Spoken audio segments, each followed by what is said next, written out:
All right, guys, let's go. You're on the Hawk Alert. I am Saahil Kapoor. Big victory. Let's cue that new intro.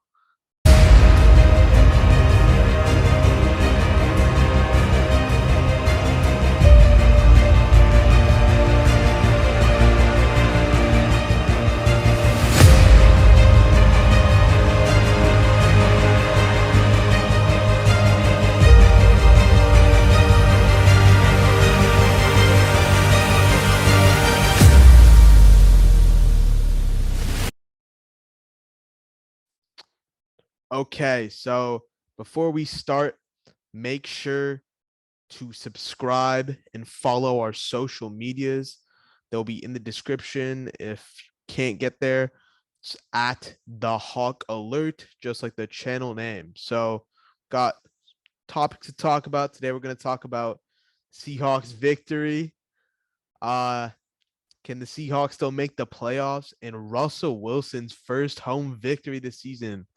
Okay, so let's just keep it straight up, guys. It doesn't matter how bad the Seattle Seahawks are. The thing is, the Seahawks will always own the 49ers. It's Russell Wilson. He just owns them, guys. I mean, owns them.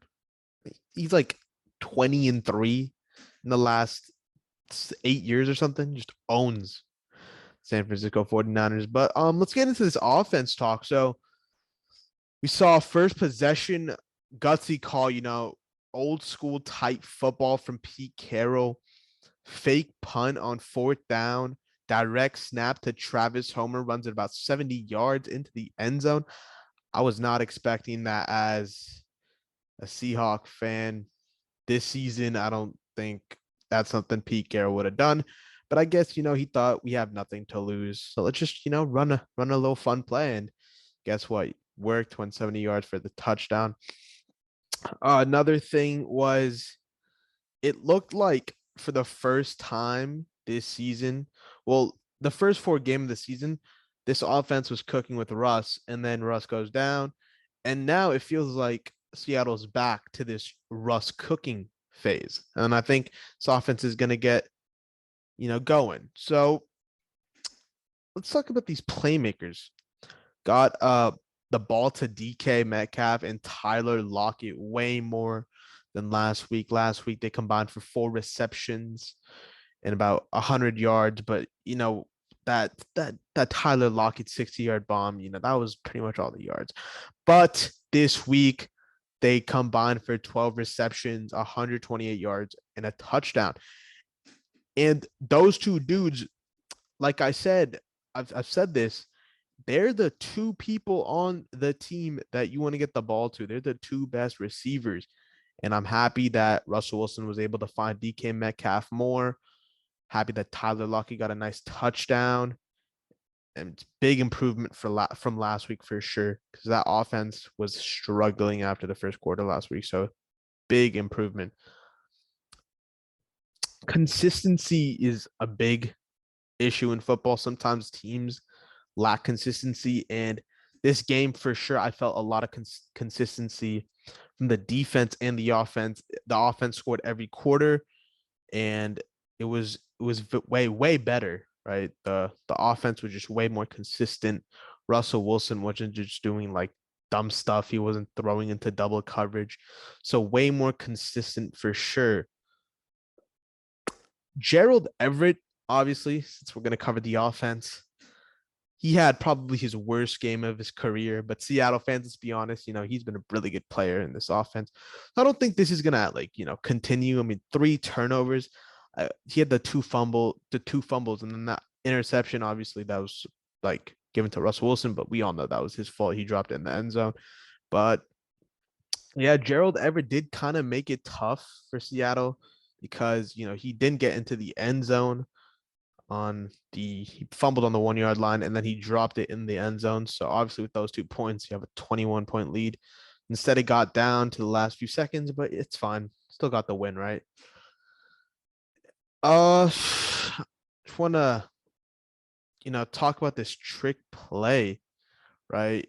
It was a great trick play. I mean, I did not expect anything. Seattle is like not been known for executing like that. So it was, fun to see that trick play. Caught him off guard for sure. I mean, offense, and Seattle's not a great team right now, 4-8. So you got to get everyone included if you want to start winning. So special teams, probably one of the biggest reasons why the Seahawks won the game. And another offense, running backs, right?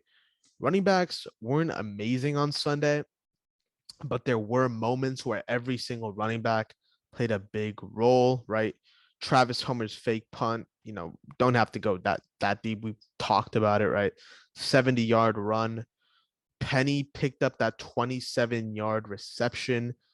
That really helped a lot. And then Adrian Peterson, first game in a Seattle uniform, little touchdown. Gotta love that, right? Okay, guys.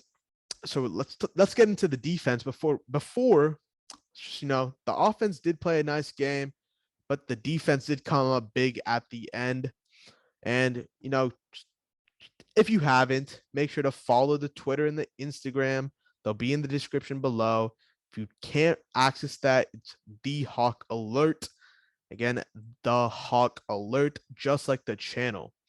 Okay, guys, let's get into this defense. So Seattle played a great run defense, forced turnovers when they needed to, and had the critical game-winning stop on a drive where it looked like San Francisco was going to score.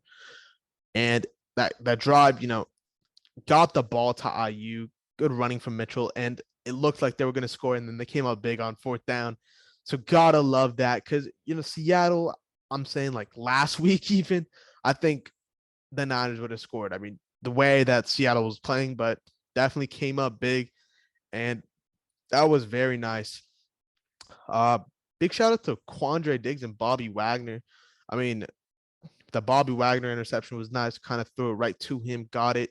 The Quandre Diggs interception, I don't know what Garoppolo was quite doing there, but he tried to throw it to Kittle, I believe, overthrew into Quandre's hands, and two nice, interceptions. But obviously, I want to go back to that run defense. Elijah Mitchell, 22 carries in under 70 yards. That's good run defense right there.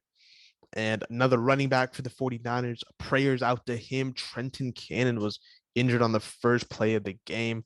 The kickoff, so it's a San Francisco running back. Hope he's all right. I believe he was in the hospital yesterday, so hope everything's okay with him. And then let's get back to this, but the Seattle defense played great except for one thing. And yeah, guys, with George Kittle, right? I mean, nine receptions, 180 yards, 2 touchdowns. The dude was unstoppable, right? He's like one of the best tight ends like in the league. Is probably going to go down one of the best ever. But you just got to hold George Kittle after that first touchdown. You got to start making adjustments. I mean, you can't keep letting him get the ball in his hands. I mean, he's such a good player. Like, he was carrying the Niner offense. I mean, San Francisco got the fumble, and after that, what happened was, sorry about that, guys. The issue. I'll be back. Sorry about that.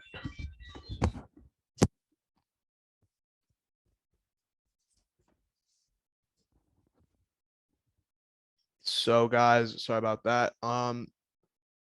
But yeah, so San Francisco just could not stop George Kittle, and it's George Kittle. He's a good player. So we'll see what happens next week. Houston does not have a great tight end, but they got Brandon Cooks. They got some good players, so it's gonna be a good one. And then we want to close it off with shout out to the San Francisco 49ers. Played a great game. There's a few names I have in my mind that I want to give shout outs to. George Kittle, obviously. Aziz Al-Shire. He had 11 tackles, great game. And DJ Jones, he stopped the run game really well. And just the defense, the Niner D played well. Sacked Russ 4 times. Shout out to some Niner players, but let's close this off with the playoffs. That's really all what NFL teams care about. Seattle is 4-8 right now in 15th place in the NFC. Currently, San Francisco is 2 games behind back in the wild card. So really, what are the chances? I mean, just got to keep winning, right? But the Seahawks should not be focused on winning. I mean, making the playoffs right now. They should just like be focused on getting this offense clicking again, getting chemistry back. Maybe change my mind on Russell Wilson being traded, but just getting that chemistry back. Obviously, the way they played against San Francisco was great. So Seahawks have 5 games left. 3 of them are against the Bears, Lions, and Texans, which should be easy wins, especially if the Seahawks play the way they did yesterday. Then the 2 others are against the Rams and Cardinals. And those teams are good teams, obviously division rivals. So we'll see how the Seahawks do against them. But as I said, right now the Seattle Seahawks cannot think of the playoffs. They just like must take it one game at a time. That's probably the best option right now. It's playoffs. If they don't happen, it's fine. But, there's always next year, but just keep getting this chemistry back. Keep getting this team rolling because this is a really good team, guys. I mean, like, it's a really good team. And just what's happening is it's fell apart after Russell Wilson went down. And before Russell Wilson went down, it was a good team. The team was like on pace. I mean, they had the ball, and Russell Wilson gets injured against the Rams. That game could have gone any way, but then obviously Geno Smith comes in, and then he clutches up, stuff like that. But like that game was pretty close, and the Rams were one of the best teams at that time, so it was impressive. But getting this week 1 type game back is really important, and that's gonna, that's gonna be it for today. Make sure again, keep pushing it. Make sure to subscribe if you love the Seahawks, obviously, and then follow our Instagram and Twitter to get the most recent updates on Seahawks news and know when the videos are going to be posted. If you want to DM me, just ask me a few questions about the Seahawks, maybe fantasy football. I'm big on that. All right, guys, I'll see you on Thursday, maybe tomorrow. Signing off, Saahil Kapoor.